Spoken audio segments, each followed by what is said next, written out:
All right, also, we are going to talk about setting financial goals.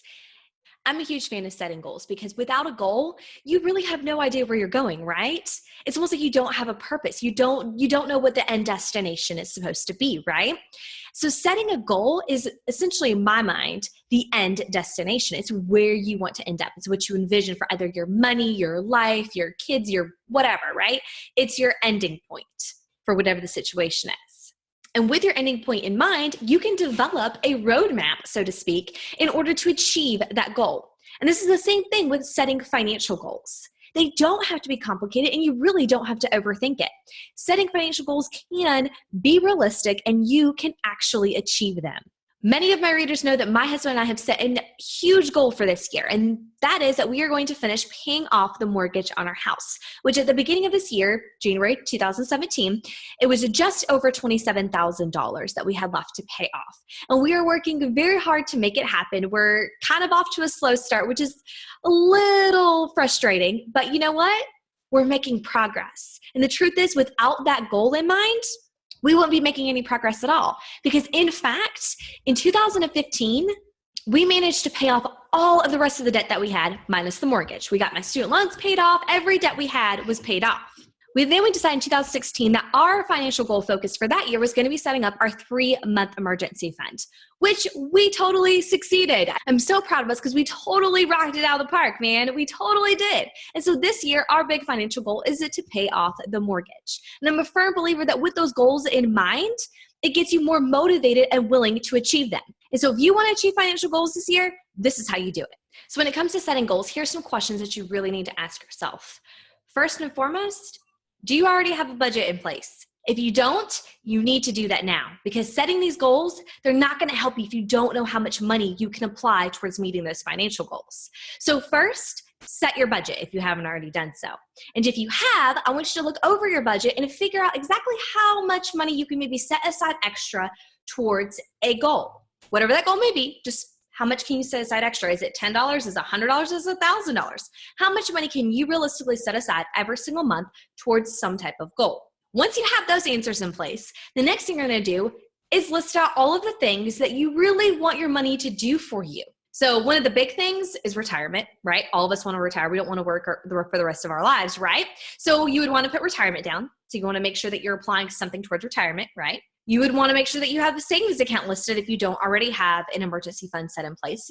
So if you don't already have an emergency goal set in place, you might want to go ahead and put that down as a goal that you would like to meet, because an emergency fund is meant for, well, like it says, emergencies. It's for if someone in your family, especially the breadwinner, loses their job. You would want to make sure that you had money available to you, that you weren't having to pull out of retirement or anything like that, but just money available to you that you could use to at least pay to keep the roof over your head and food on the table, right? To keep providing for your family. So if you don't already have an emergency fund set in place, you definitely want to make sure that's one of your goals.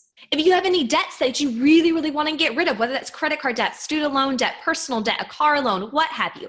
If you have debts that you really want to get rid of, which I'm a huge debt-free fan, obviously, so I hope that can encourage you to pay off the debt. But if you do have debts that you want to pay off, you definitely want to add that onto your goals list, something that you want to do, because without debt, you can do a whole lot more, trust me. But there are other things that you might want to think about, like saving for your children's college education. If that's something that's important to you and you really want to do, which you don't have to do, parents, you don't have to pay for your children to go to college. There are a lot of opportunities for your children to be able to afford going to school all on their own without taking out student loans. But if this is something that you really want to do and it's something that you would like to make a goal, definitely list it. Let's say there's a possibility that you might have to end up caring for one of your parents. This is a reality we all have to live with, right? Because people are living longer. So it's a reality that you might have to end up becoming your parent's caregiver at some point.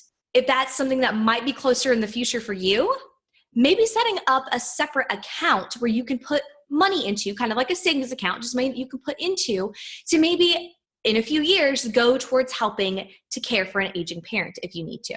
Now, what if you're just starting out in life? Maybe you just graduated college and you're like, well, I'm not really married or I don't really have kids yet, so I don't really know what my goals should be. Well, if one of your goals is to maybe one day get married and have kids, I would definitely list those down, because guess what? Weddings and kids, they require money. So those are big financial goals. And then comes the other major purchases, things like a big screen TV, a car, maybe a new roof on your house. Anything that you can classify as a big purchase, even if it's just a vacation, those are all goals and they're all financial goals. And so you definitely just want to make this a big list of goals for your finances, things that you know are going to cost you money at some point in the future that you want to make sure that you are prepared for. And then once you have this big list of goals and you know exactly how much money from your budget you can set aside every single month towards a goal or goals, then you're going to go through that goals list and figure out which ones are the most important to you. Which one for this current season of life that you're in is the most important? Is it paying off debt? Is it building up an emergency fund? Is it saving for retirement? Is it saving for your kids' college education? Is it saving for a wedding? Is it saving for an aging parent? There's no right or wrong answer here, but depending on the season of life that you're in, one of those goals is going to be more important than the rest. So go through that list of goals and just number them.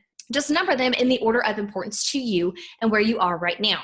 Now, if you're married, you really need to do this alongside your spouse and make sure that they create their own list of goals because you're two different people. You probably have two different values when it comes to money, and that's totally okay. But you're never going to be able to work together with money if you don't allow each one of you to succeed in reaching your financial goals because they might have slightly different financial goals than you, and they might deem one more important than the other. So this is a great topic of discussion. And notice I said discussion, not argument, because it doesn't need to be an argument. It really doesn't. If you just sit down and openly and honestly discuss it, you might be surprised at the compromise that you can reach when you do that. And so once you have your numbered list and you know which goals are most important to you, ask yourself that with the amount of money that you can set aside from your budget every single month, which goal should get the majority of that? Should maybe paying off debt get all of that money? Or could you maybe take the majority of that money, like let's say 75%, put it towards debt and then take the other 25% and put it towards maybe an emergency fund or your children's college education fund? Totally up to you and how you want to manage your money.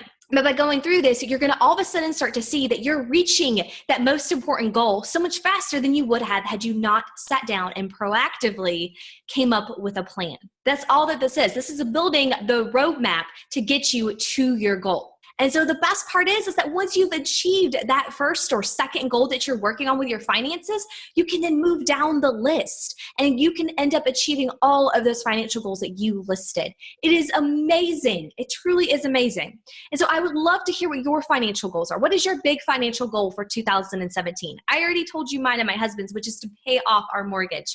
Cannot wait to scream that we are 100% debt free. So that's our big goal for 2017, but I would love to hear what yours is. So please leave me a comment or send me an email at Jessi@jessifearon.com. I would love to cheer you on.